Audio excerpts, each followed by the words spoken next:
우리 글로리아 성가대의 귀한 찬양 감사하고요. 또 우리 신암 앙상블 연주 너무나 감사합니다. 특별히 오늘 우리 최혜림 자매님 오랜만에 또 귀한 봉헌송 또 이렇게 들려주셔서 큰 은혜가 되었습니다. 우리 김현정 원사님 얼마 여름에 굉장히 수고가 많으세요. 정말 이 가운이요 굉장히 덥습니다. 이게 굉장히 무겁고 더운데 이렇게 수고해 주시는 우리 성가대와 또 우리 앙상블 또 우리 예림자매 우리 권사님 또 우리의 찬양의 주인 되시는 우리 하나님께 우리 한번 감사 박수 드리고 시작했으면 좋겠습니다.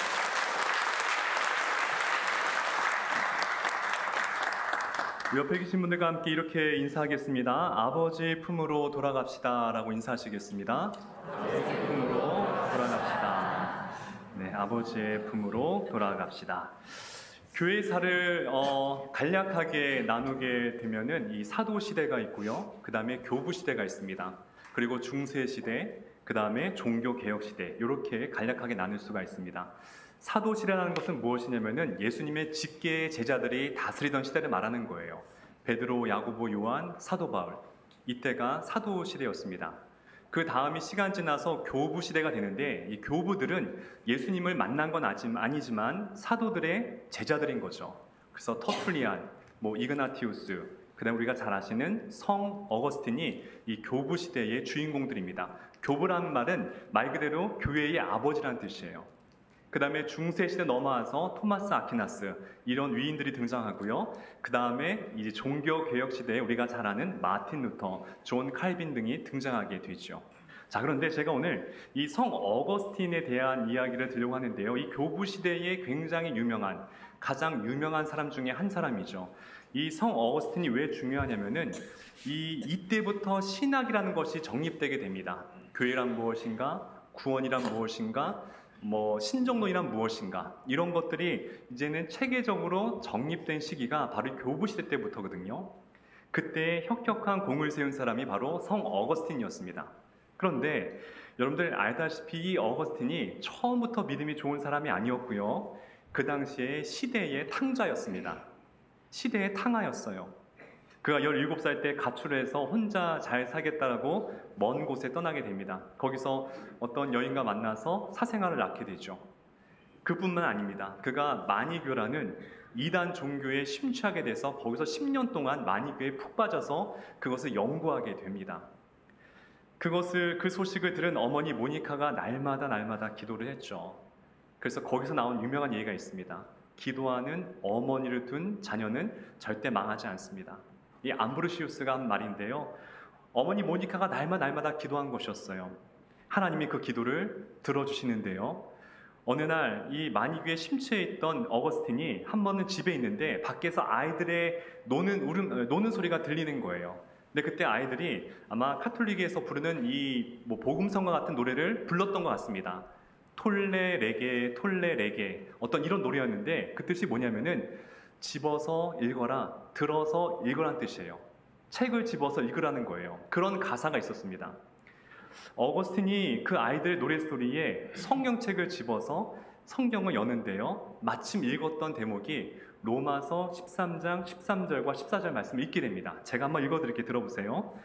낮에와 같이 단정히 행하고 방탕하거나 술 취하지 말며 음란하거나 호색하지 말며 다투거나 시기하지 말고 오직 주 예수 그리스도로 옷 입고 정욕을 위하여 육신의 일을 도모하지 말라. 딱 들어서 읽었는데 그 말씀을 읽은 것이었어요. 그리고 어거스틴이 그 말씀을 읽고 나서 통회하게 됩니다. 회심하게 돼요. 그리고 아버지, 어머니 계신 집으로, 고향으로 돌아와서 그때부터 하나님을 더 깊이 사랑하게 되고 그가 훌륭한 교부가 되게 되었다는 것이에요. 오늘 그 정말 돌아온 탕자의 이야기, 이 어거스틴의 이야기인데 이것의 원문인 오늘 누가복음 15장의 말씀, 오늘 이 두 아들에 대한 이야기인데요. 이 이야기는 하나님 나라의 선교를 보여주는 가장 최고봉의 이야기라고 알려져 있습니다. 그 예수님께서 말씀하신 단편들 이야기 중에서 가장 아름다운 이야기로 우리에게 알려지고 있어요. 그래서 우리가 이 너무나 잘 많이 들어왔던 탕자 이야기, 두 아들의 이야기이지만 오늘 이 속에 우리가 몰랐던 하늘의 비밀이 많이 있습니다. 그걸 보고 우리가 깨닫는 귀한 시간이 되기를 좋으신 예수님의 이름으로 축복하고 축원드립니다. 자, 첫 번째, 이 둘째 아들에 대한 이야기부터 시작을 하겠습니다. 둘째 아들의 문제는 무엇이었느냐?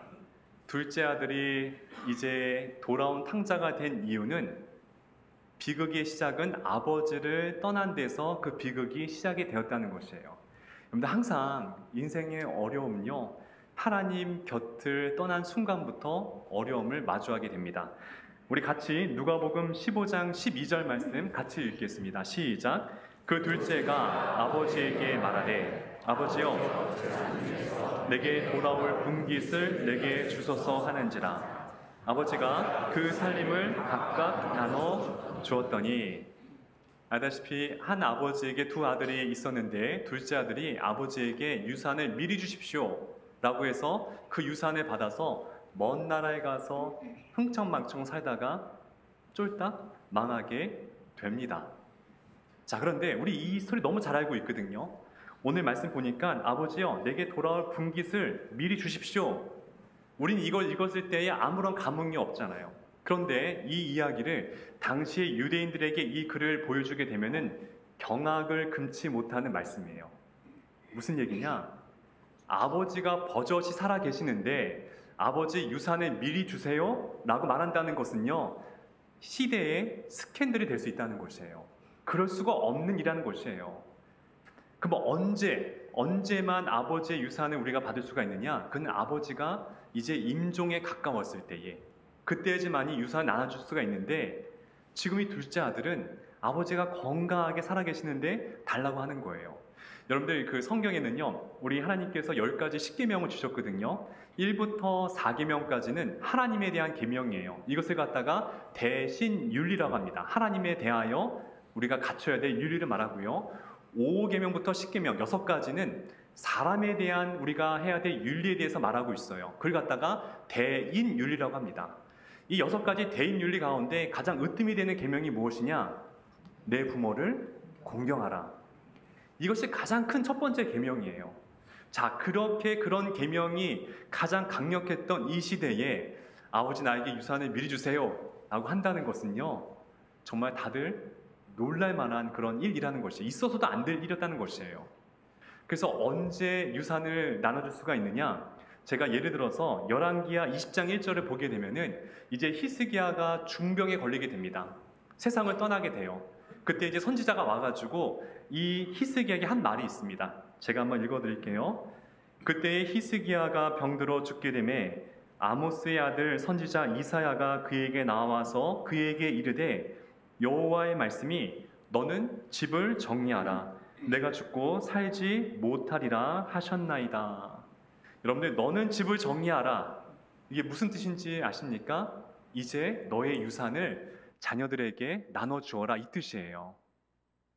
그러니까 아버지가 아팠을 때, 병에 걸렸을 때에 그것이 가능한 일들을 지금 이 둘째 아들은 아버지에게 유산 달라고 미리 쪼르는 것이죠. 무슨 뜻인지 아십니까?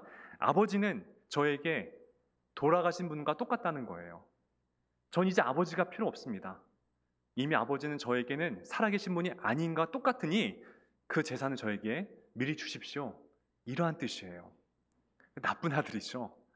지금 그게 바로 이 본문의 처음 시작이라는 것이에요. 근데 아버지가 말없이 그 아들에게 재산을 나눠주게 되고, 그 아들은 그 재산을 가지고 잘 살아보겠다고 먼 나라로 떠나게 됩니다. 근데 우리 본문에 알다시피 그가 잘 살지 못합니다. 허랑방탕하게 살면서 그 많은 재물을 다 잃어버리게 되죠. 하나님을 떠난 자녀의 결말은요, 추락이에요. 내려감이에요. 누가복음 15장 14절에서 16절 말씀 같이 한번 또 읽어보겠습니다. 자, 시작. 다 없앤 후 그 나라에 크게 흉년이 들어 그가 비로소 궁핍한지라. 가서 그 나라 백성 중 한 사람에게 붙여 사니 그가 그를 들로 보내어 돼지를 치게 하였는데 그가 돼지 먹는 쥐엄 열매로 배를 채우고자 하되 주는 자가 없는지라. 자, 잘 보십시오. 제가 노란색으로 제가 쳤습니다. 흉년, 궁핍, 돼지, 쥐업 열매. 이게 무엇을 상징하는지 아십니까? 하나님을 떠난 아들의 추락하는 것을 보여주는 거예요. 단계별로 추락합니다. 처음에는 돈을 탕진하게 됩니다. 그리고 아무것도 없게 돼요. 그 다음에 흉년에 맞게 됩니다. 궁핍하게 됩니다. 그리고 유대인들이 절대로 만져서도 안 될 돼지를 치는 일을 하게 됩니다. 또 돼지가 먹는 정말 이 사료 같은 쥐업 열매, 그것조차 먹지 못하는 인생이 되더라는 것이에요. 하나님을 떠난 백성들의 삶은 계속해서 추락하고 떨어지고 가라앉고 밑바닥으로 내려간다는 것이에요. 제가 일전에 요나에 대한 설교를 했으면서 말씀을 드렸습니다. 요나가 하나님의 낯을 피해서 느느웨로 가지 아니하고 다시스로 도망가게 되죠. 그때 하나님의 낯을 피하게 된 결과가 무엇이었습니까?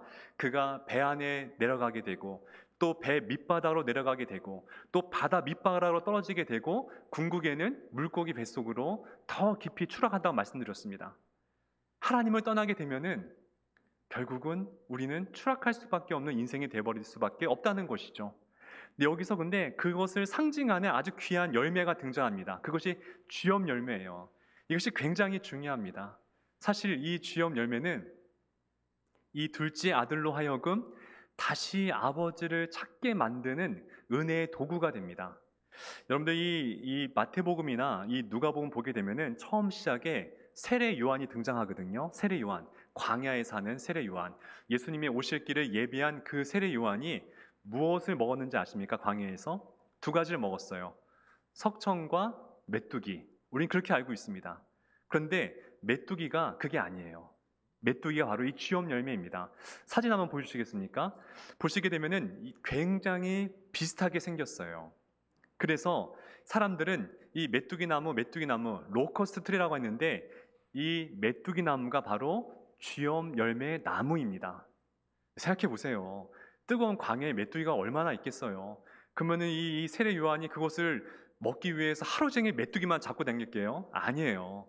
이 완두콩처럼 생긴 이 쥐업 열매, 이것을 먹은 거예요. 저거를 까게 되면은 그 안에 콩 같은 것들이 들어있던 것이죠. 세례 요한은 그것과 석청을 먹고 지냈던 것입니다. 어찌되었든 이것은 맛이 없습니다. 그래서 이것은 보통 돼지의 사료 등에 이것이 쓰였다는 것이죠. 얼마나 이 둘째 아들이 추락했느냐, 그런 돼지들이 먹는 사료조차도 먹을 수 없는, 심지어 그것도 먹지 못했어요. 그런 삶 가운데로 내려왔다는 것이에요. 그러자 누가 떠올랐느냐? 아버지가 떠올랐다는 거예요. 그래서 유대 격언 중에는요, 이 쥐업 열매와 관련된 글이 있는데 한번 들어보세요. 이스라엘 사람들이 쥐업 열매를 먹게 되는 날에는 그들은 뉘우치게 될 것이다. 그러니까 이스라엘 사람들이 쥐업 열매를 먹게 되는 그 순간 이미 바닥까지 왔다는 거예요. 그럼 회개하게 된다는 거예요. 지금 바로 그 상황을 이 둘째 아들이 지금 겪게 되었던 것이죠. 아, 이게 아니구나. 그걸 깨닫게 됩니다. 그리고 어떻게 결정하느냐? 아버지에 돌아가겠다고 결심을 하게 됩니다. 제가 누가복음 15장 17절 말씀을 읽어드릴게요. 이에 스스로 돌이켜 이르되 내 아버지에게는 양식이 풍족한 품꾼이 얼마나 많은가? 나는 여기서 줄여 죽는구나. 이에 스스로 돌이켜 이르되, 원문을 보게 되면은 그는 자기 자신에게로 돌아왔다라는 뜻이에요. 쥐업 열매를 보는 순간 내가 아버지께로 돌아가야 된다는 생각을 하게 되고, 그러자 자신이 원래 있어야 될 그 자리로 돌아왔다는 거예요. 내 정체성이 내가 아버지의 아들이었는데 여기서 뭐 하고 있는 것인가? 내가 왜 여기서 허랑방탕하게 살고 있는 것인가? 이것을 깨닫게 되었다는 것이죠. 그러므로 쥐업 열매는 하나님의 축복의 열매인 것이에요. 고난이 때로 우리에게 은총이 될 수 있는 이유는 그 고난 통해서 우리가 하나님을 생각하게 되기 때문이라는 것이죠. 우리가 어려움이 있고 시험을 닥치고 시련이 올 때에 이것이 나에게 때로는 쥐업 열매가 될 수 있겠구나. 그럼 이럴 때 내가 아버지에게 돌아가야 되겠구나. 이것을 깨닫는 것이 중요하다는 것입니다. 제가 이 말씀을 준비하면서 예전에 읽었던 시집이 생각났어요. 발견이라는 시집인데 거기에 제가 시 한 소절을 읽어드릴게요. 직장에서 승진을 했더라도 사업이 잘 돼 돈푼깨나 만지더라도 제발 고향에서는 거들먹거리지 말자. 큰 소리로 떠들지 말자. 그 다음이 제가 참 좋아서 가져온 건데요. 돌아간다는 것은 돌아본다는 것이다. 고향은 뉘우치기 좋은 곳이다. 돌아간다는 것은 돌아본다는 것이에요. 둘째 아들이 그랬어요. 돌아가면서 자신의 인생을 반추했겠죠. 내가 왜 아버지 집을 떠나서 이렇게 고생했을까? 내가 왜 아버지의 마음을 헤아리지 못했을까? 이것들을 돌아보게 되고 돌아오게 되었다는 것이에요. 여러분들 그 히브리어에서 회개가 무슨 뜻인지 아십니까? 이게 슈브라는 단어인데요. 이 회개의 원뜻은요, 돌아간다는 뜻이에요. 그러니까 여러분들이 회개가 하나님 내가 잘못했습니다. 내가 이 일을 너무 한 것 제가 회개합니다. 이것이 회개가 아니라 내가 그걸 돌이키고 다시 있어야 될 그 자리에 돌아가는 것, 아버지의 품까지 돌아가는 그 자체까지가 회개라는 것이에요. 그냥 내가 말로만 잘못했다는 것은 그냥 그 반쪽의 회개가 될 수 있다는 것이죠. 근데 여기서 중요한 게 있어요. 중요한 게 뭐냐?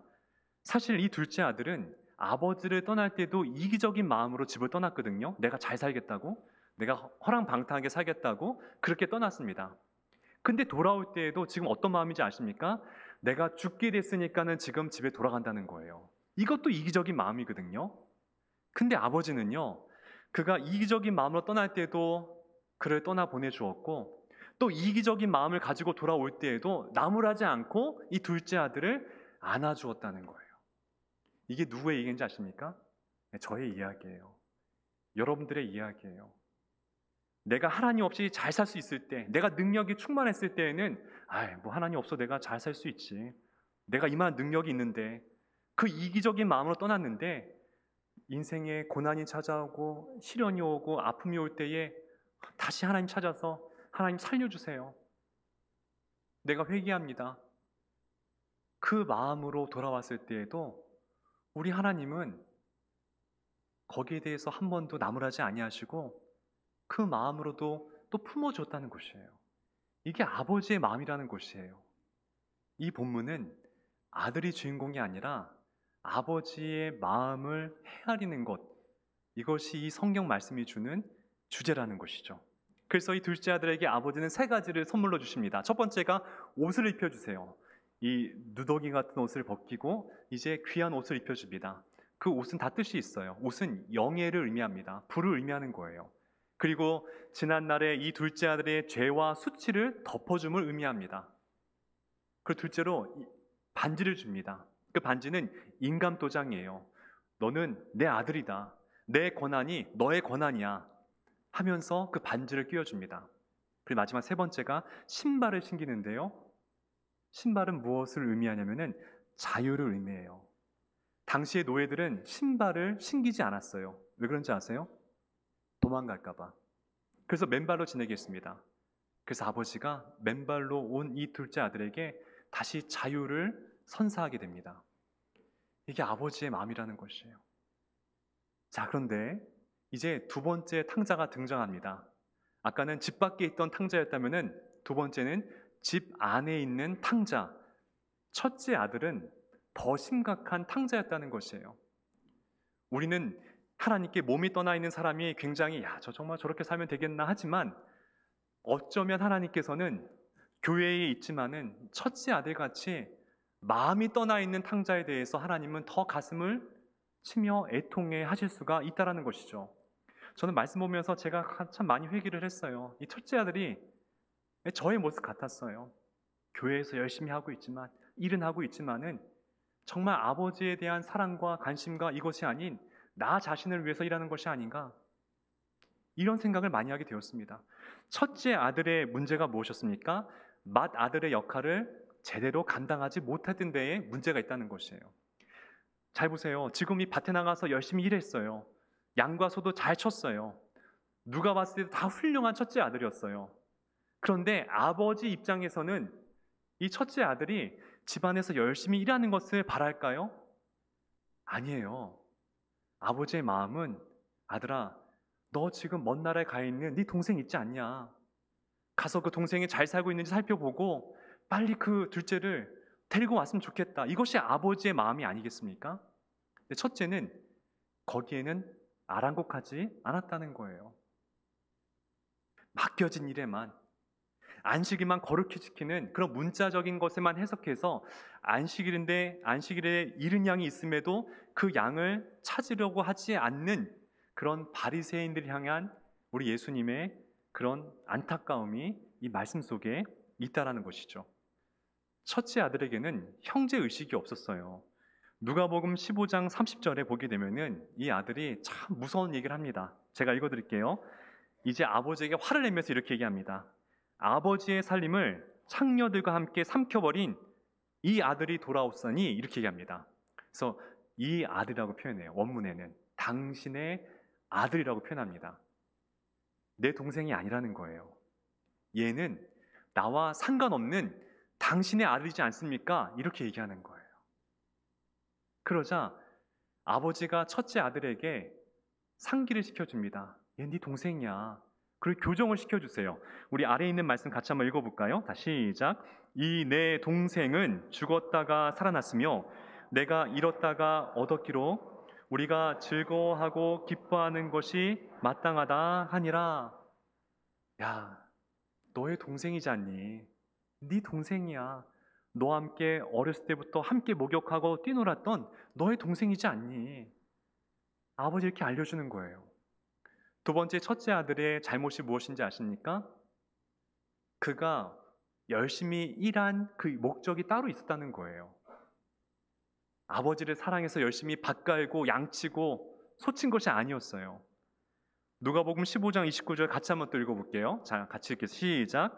아버지께서 대답하여 이르되 내가 여러의 아버지를 섬겨 명을 어김이 없거늘. 자, 원문에 보면요, 내가 당신을 위해서 노예처럼 일하지 않았습니까? 이렇게 해요.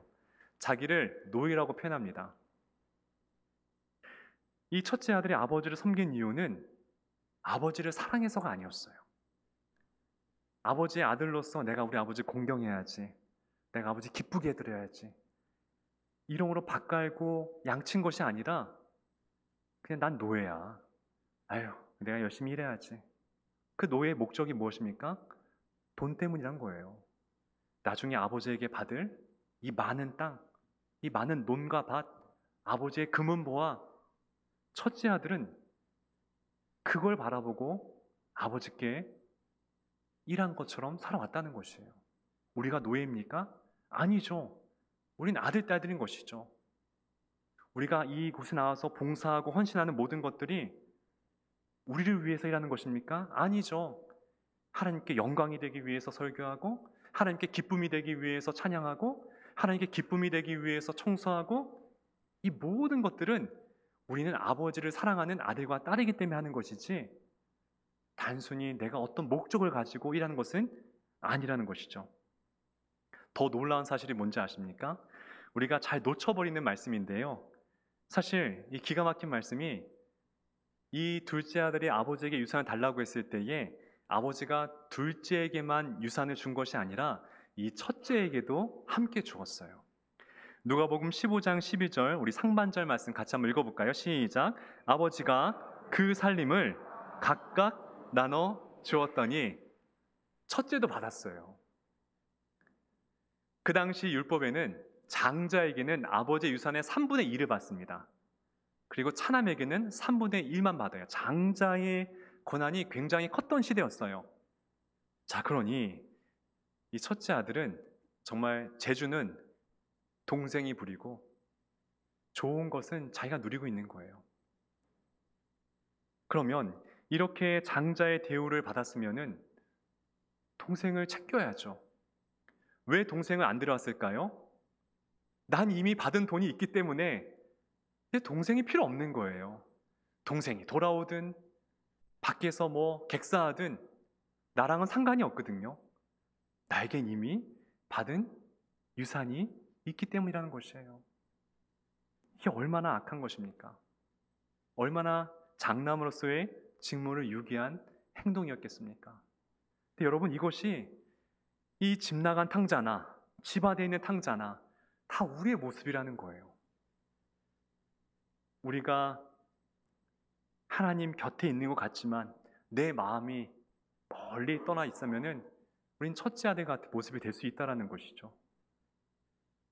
이 두 아들의 공통점이 있습니다. 그것이 뭔지 아세요? 아버지의 마음을 몰랐다는 거예요.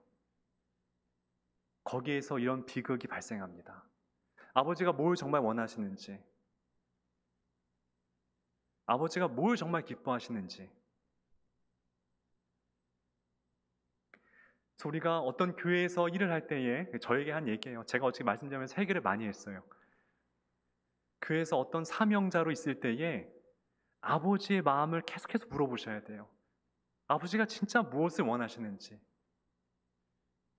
그냥 기교 섞인 설교, 뭐 준비된 설교, 이걸 원하실지 아니라는 것이죠. 아버지의 마음을 헤아리고 묻고, 그리고 나서 우리가 하나님 앞에 헌신하는 게 필요하다는 것이에요. 사실 이 말씀은 우리 바울 선교에서 예전에 이 책을 통해서 함께 토론했던 그 책을 기억이 나서 이거 함께 나누면 좋겠다라는 생각을 해서 제가 준비한 건데요. 마지막에 제가 렘브란트가 그린 탕자의 귀환이라는 그림이 있어요. 정말 이거는 명화 중에 명화죠. 참 볼 때마다 정말 가보고 싶어요. 러시아에 있다는데 한번 같이 갑시다. 근데 이 그림을 보게 되면은 저 아버지가 탕자 둘째 아들을 껴안고 있죠. 옆에 같은 붉은색 옷을 입고 있는 게 첫째 아들이에요. 여러분들 사실 어머니는 어디 갔지 궁금하지 않습니까? 어머니가 저 아버지 뒤에 이렇게 조그맣게 보이는 그 여인이 이 탕자의 이 어머니 되십니다. 근데 이 그림에 몇 가지 중요한 요소가 있어요. 보게 되면 다음 사진 보시겠습니까? 아버지의 손이죠. 유명한 거죠. 오른쪽의 손은 남자의 손처럼 두껍고 우직하게 되어 있습니다. 왼쪽의 손은 반면에 그렇지가 않아요. 부드럽고 얇은 손이 되어 있어요. 무엇을 의미할까요? 어머니의 손을 의미하는 거예요. 하나님 아버지의 모성애를 그린다는 거예요. 우리 하나님은 정말 어머니처럼 우리가 돌아올 때에 그 품에 안아준다는 거예요. 어떤 일을 저질렀든 어떤 죄를 지었든 돌아오기만 하면 어머니의 마음으로 우리를 안아주신다는 거예요. 그 다음 사진 보이시겠습니까? 저 아버지의 눈이 또 중요합니다. 아버지의 눈이 굉장히 흐릿하고 눈물을 많이 흘려서 그런지 짓눌러 있어요.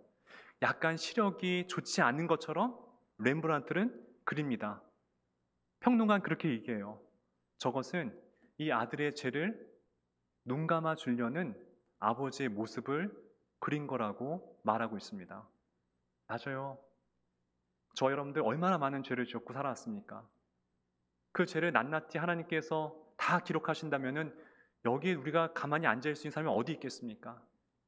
근데 하나님 그때마다 눈 감아 주신 거예요. 아들아 돌아와야지. 너 거기 있으면 안 돼.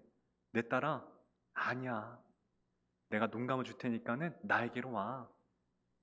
주님께서 날마다 우리를 안아주시고 용서해 주셨다는 것입니다. 말씀을 정리하겠습니다. 아버지를 떠난 인생은 내용 없는 텅 빈 삶을 사는 것과 같습니다. 아버지를 떠난 탕자는 세상에서 화려하게 보이는 것을 탐닉하며 살았지만 그것이 얼마나 허황된 삶인지를 깨닫기까지는 그리 오랜 시간이 걸리지 않았습니다. 손에 잡힐 듯한 환상이 물거품처럼 사라지고 나서야 자신의 비참함을 깨닫고 아버지를 찾게 됩니다. 사랑하는 신남의 우리 교우 여러분들, 인생의 참된 행복은 아버지 품에 있을 때 우리의 참된 기쁨과 행복이 있는 줄 믿으시기를 바랍니다. 그런 축복이 여러분들 삶 가운데 있기를 좋으신 예수님의 이름으로 축복하고 축원드립니다.